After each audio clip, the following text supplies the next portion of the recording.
कभी एक समय था जब कला पवित्र मानी जाती थी, जब हर कविता, हर मूर्ति, हर चित्र अनंतता की झलक समझी जाती थी।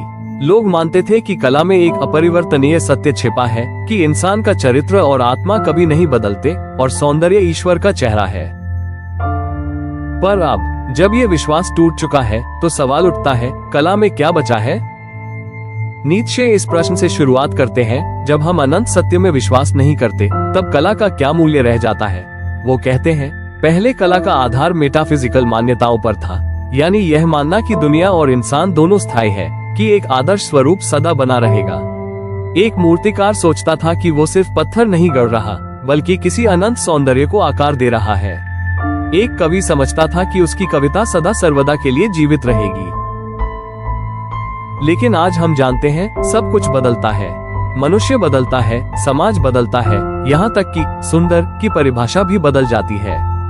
इसलिए अब कला किसी सनातन सत्य का प्रतीक नहीं रही। वो केवल क्षणिक अनुभूति बन गई है, एक लम्हे की भावना जो उतनी ही जल्दी मिट जाती है। नीत्शे एक और विचार को जांचते हैं, अगर ये दृश्य संसार केवल भ्रम है तो क्या कला उस वास्तविक जगत के सबसे पास नहीं? क्योंकि कला भी तो एक सपना है, एक सुंदर छलावा जो हमें सत्य जैसा प्रतीत होता है। लेकिन नीत्शे कहते हैं, यह मान्यता भी गलत है। दुनिया कोई भ्रम नहीं, बल्कि यही वास्तविकता है, और कला भी उसी का एक रूप है, उसकी एक रचनात्मक प्रतिध्वनि। अब प्रश्न ये है, जब कोई छिपा हुआ सत्य नहीं, तो कला का स्थान अब कहाँ है? नीत्शे का उत्तर बहुत सुंदर है। वो कहते हैं, भले ही हमने मिथक और धर्म खो दिए हो, कला ने हमें एक और वरदान दिया है, जीवन से प्रेम करना। कला ने हमें सिखाया, हर रूप, हर चेहरे, हर पल को आश्चर्य और आनंद से देखना। उसने हमारी संवेदनशीलता को इतना विकसित किया कि हम कह सके, जैसा भी है, जीवन अच्छा है।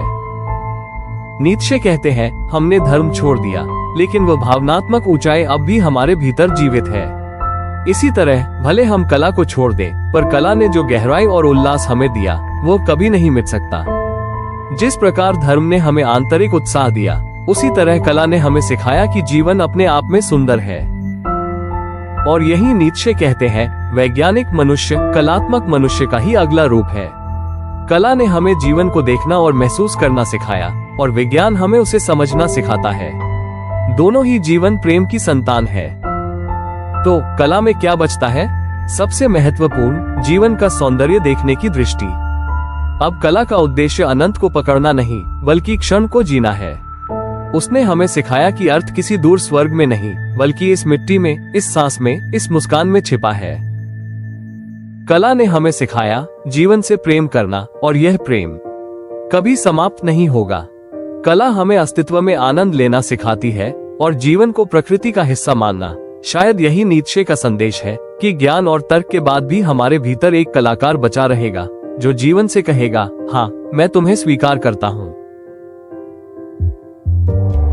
अगर यह विचार आपको छू गया तो इसे किसी ऐसे व्यक्ति के साथ साझा करें जो अब भी सुंदरता में विश्वास रखता है।